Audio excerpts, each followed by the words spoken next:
Welcome to this explainer on the tipping point. Today we're diving straight into the incredibly delicate, really high-stakes balancing act between our economic development and the health of our planet.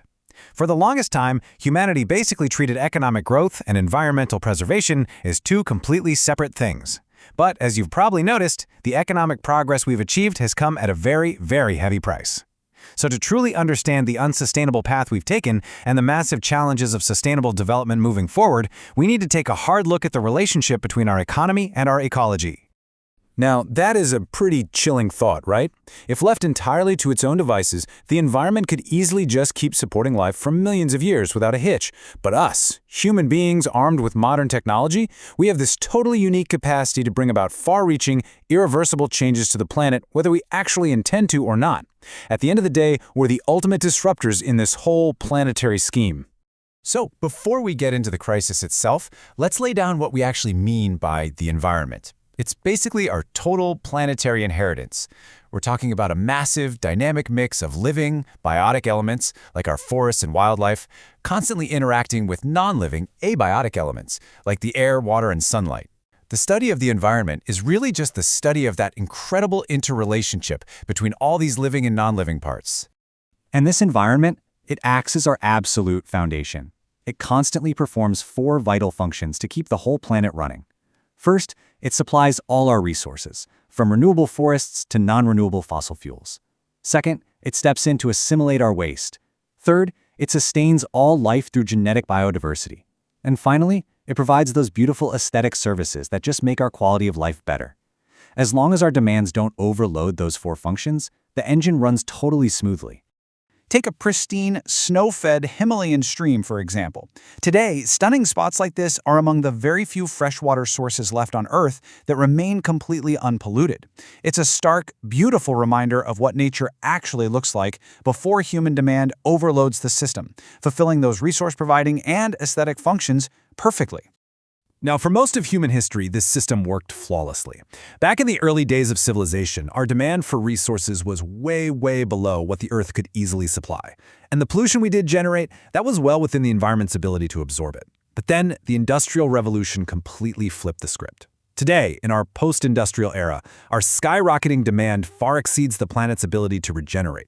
We're basically looking at a strictly limited supply facing off against almost infinite demand, which means resources are being overused and misused on a massive scale. To really grasp why that flip is so incredibly dangerous, you can think of the Earth's carrying and absorptive capacity like a giant global bank account.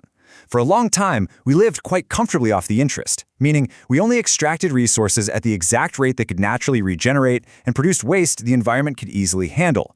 But post-industrialization, we've been rapidly draining the principal and bouncing checks of waste. When extraction outpaces regeneration and waste goes beyond the Earth's ability to absorb it, the environment just completely fails to perform its life-sustaining functions. And honestly, that is the exact threshold of the crisis we're standing at today. Because we broke that carrying capacity, we're now facing some massive global consequences. I mean, since the start of the Industrial Revolution around 1750, atmospheric concentrations of carbon dioxide have jumped by 31%, and methane, that has absolutely exploded by 149%. A huge chunk of this is totally human-induced, driven by burning coal and petroleum and massive deforestation. This is the primary engine driving global warming, which is directly causing things like the melting of polar ice, rising sea levels, and the much more devastating tropical storms we're seeing all over the globe. And compounding this whole climate crisis is another massive threat happening right above our heads: ozone depletion.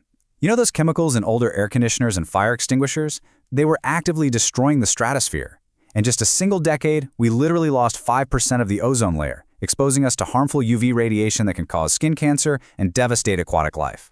But there is a glimmer of hope here. This terrifying drop actually prompted the Montreal Protocol, which is a worldwide agreement that successfully banned these chemicals.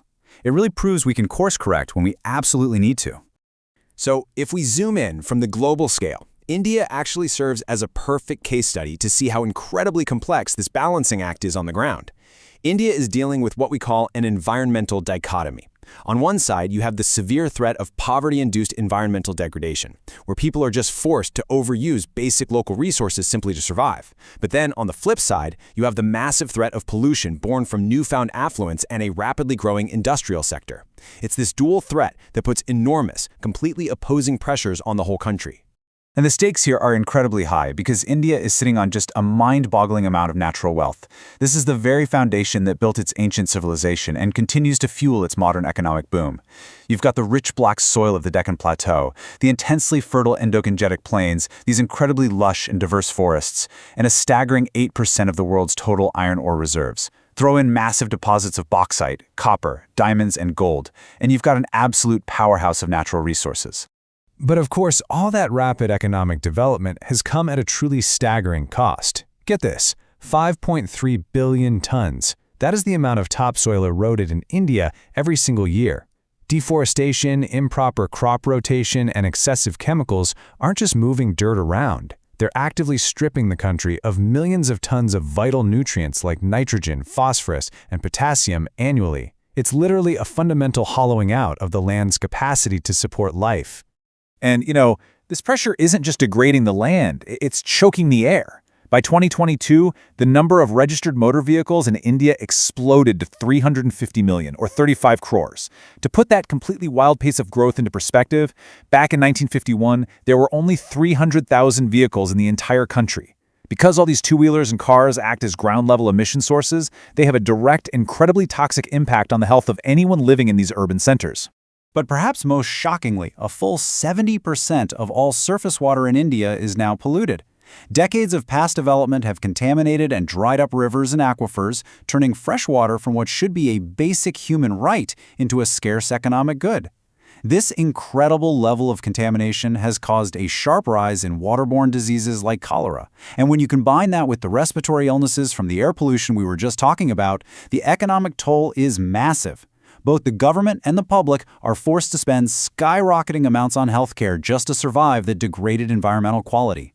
Now, I know those macroeconomic forces and pollution stats sound incredibly daunting, but there is a major counteroffensive happening. The government has put in place massive structural mitigations, most notably setting up the Central Pollution Control Board back in 1974. They're out there on the front lines, investigating pollution, forcing industries to comply with strict emissions and sewage standards, and actively monitoring water quality across 125 different rivers. Plus, they're heavily using mass media to raise comprehensive public awareness and really fight back against the degradation. But you know what's perhaps the most inspiring part of all this? The sheer power of grassroots human agency. When institutional rules just aren't enough, everyday people have boldly stepped up. Down in Karnataka, a movement called Apiko, which literally translates to hug, took root. In September 1983, when commercial logging started in the Salcani forest, 160 men, women, and children walked right into the woods and physically hugged the trees, forcing the woodcutters to stop. They maintained a rigorous 6-week vigil in the forest, and as a direct result of their bravery, 12,000 trees were saved. It proved to local people that they could actively, directly protect their own environment. So, I want to leave you with this final, somewhat provocative thought to consider as we wrap up this explainer. The government very often allocates forest lands to industries so they can extract raw materials. But think about this. If a new factory employs hundreds of workers, yet by degrading the local environment, it ends up depriving 1 million local people of their daily ecological needs, is that cost acceptable? As we continue to weigh the true price of our ongoing economic development against the fragile health of our planet, it's questions exactly like this one that are going to define our future.